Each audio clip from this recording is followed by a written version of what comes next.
Hey y'all, it's Charity, and I'm coming with a quick look at how I created my template. I used Epson scan to scan the patterns that I was actually making. So if you do this, this is a way for you to be able to sell your unique templates or whatever, or to be able to easily send files to other people and maintain the size integrity. So I use letter. Here you could really put whatever size paper that you anticipate using. For example, if you wanted to like just lay out your 13 by 9 paper and place everything on there, something like that, then okay, use that. But just for this purpose and for the fact that a lot of people just have an 8.5 by 11 printer, or well, I guess not if you're sublimating. Um, well, I don't know about Sawgrass, not my business. I click scan, boom, you save it however you want. Well, really, you save it as a PDF and you go here. If y'all remember from my last video, this is basically the sheet of paper that I whipped up real quick to preserve paper. But you go to new, and in your same document size that you just used, be sure you have this in inches. Again, 8.5 by 11. Create, and then I'm going to insert. One thing I like to do, I'm going to do it now, is erase my, well, you can't do it with nothing else in there. So disregard that for a second. I go to File, Place Embedded. This is the outer portion of the mask that I'm going to be working on. So put that in. And this is what I mean. You can now remove your background. So as you see, it basically gave it a true to size 8.5 by 11 fit. So I go to one of my favorite tools here, which is Magic Eraser. Click it. This is something that happens in Photoshop if you're new, which means you basically cannot, like, this actually matters, I guess, a lot with text. So say, for example, you come in with the text, and then for some reason it asks if you want to rasterize it. That means you will not be able to edit it like a text anymore. And for this picture, it means that things can be broken up. Like you can add paint, you can do this, that, and the third. And basically, if you want an original, you will have to reinsert an original. So I'm going to actually clean it up here. This shows me that there's still some extra space here. So I'm coming back with my Magic Eraser tool and getting closer to the sides over here. Okay, so not that close. This is my, okay, go back. So now I'm gonna check it here. See if that didn't come in, and it really didn't come in. Let's see.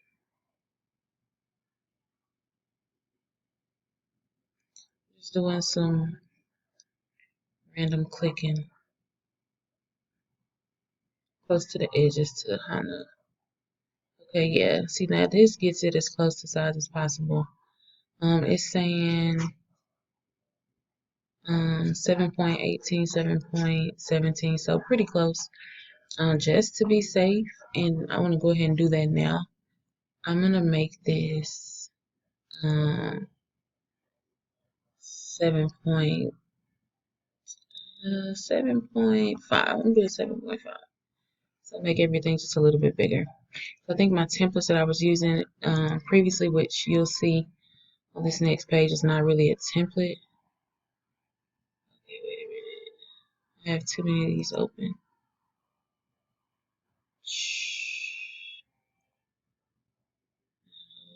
Just opened with you guys. Let me check.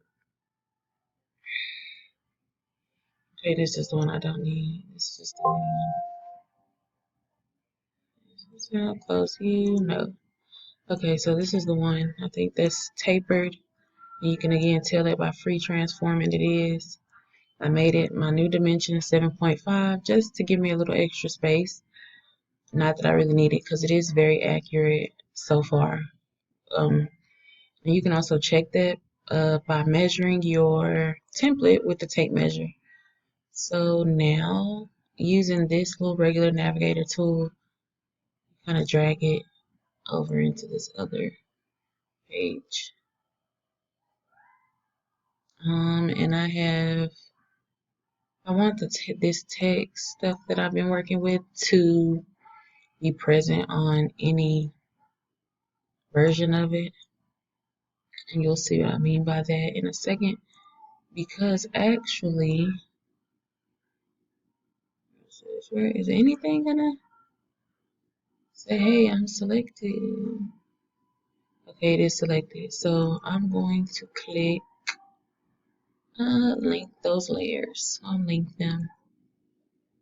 Okay, boom. So now I'm going to bring back my background. Boom. This is my image. This also shows me that it's pretty accurate to size because this is basically the square that I was making prior to inserting the template. So I had all of this extra ink wasted. So what I'm gonna do is using my template that I brought in, this adult mask, I'm going to free transform, and really I can just go to transform, not that way, vertical. Up now. Bear with me.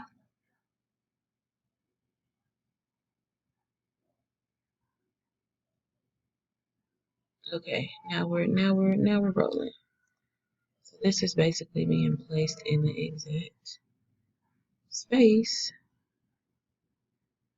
that it would need to be on the mask. So I'm gonna change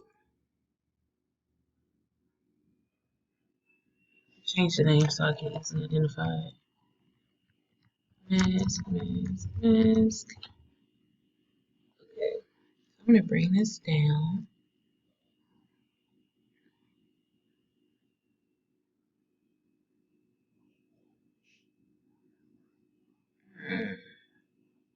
So I have to name it because it get lost. I mean, there's probably a way to just pull it down. See, child, I got too much other stuff. Okay, I'm just straight up gonna delete all of this.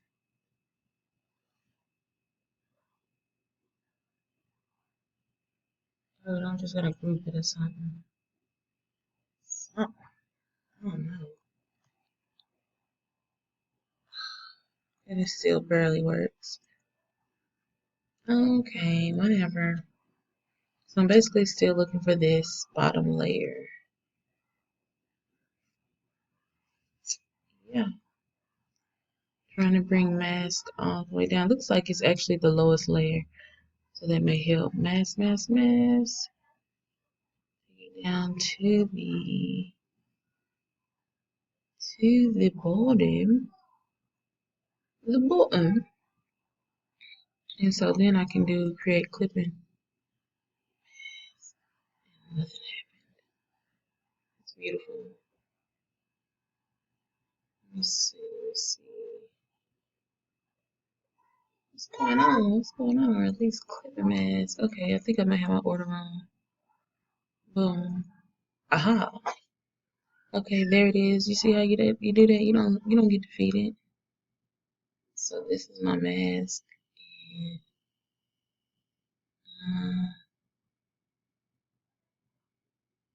And,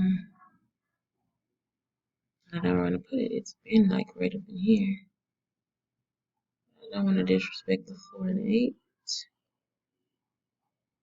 I know that's gonna give me. Okay. So whatever. Then you can move this here however you really need it to be moved. And as you see, you can't go outside of your pink area. So I could literally print that as is. But as you may know, with patterns, you have to do both sides. So my mask file, I'm going to duplicate. Okay. Mask. Copy. I'm gonna move it up.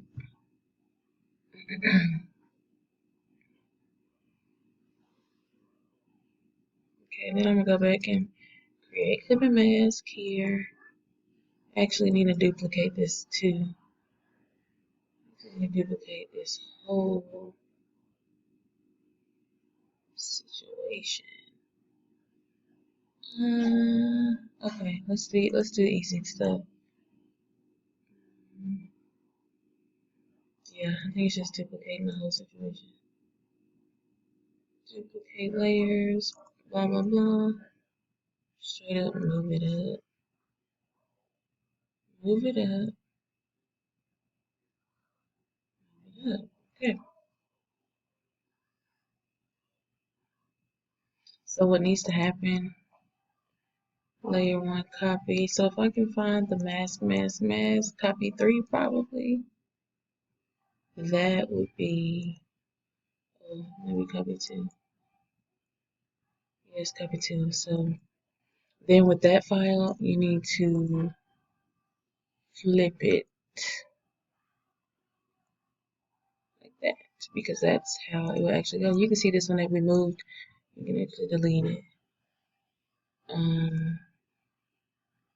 Yeah, the positioning there is actually okay. I can put Kobe right here. Okay, so that basically has everything done. I'm going to then grab everything and do like a merge visible kind of thing. Let me see if I can even do that. Link layers, okay.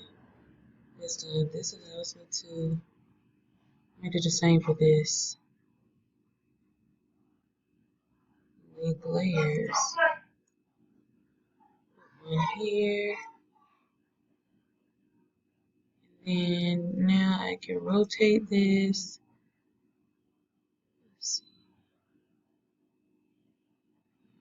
Rotate right here.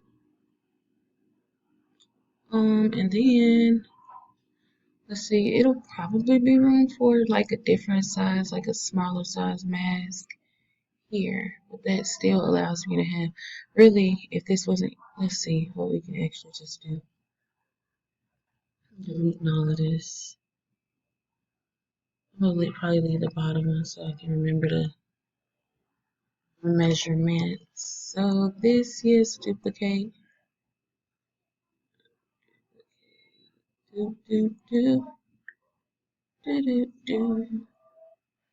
try to see if we can get 2 in here.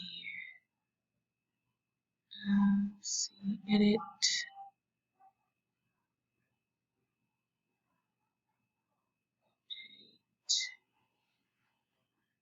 So 2 pieces of paper will at least make you 1, 2, 3, 4, 5, 6. Make it 3 masks. 2 sheets of paper, 3 adult masks.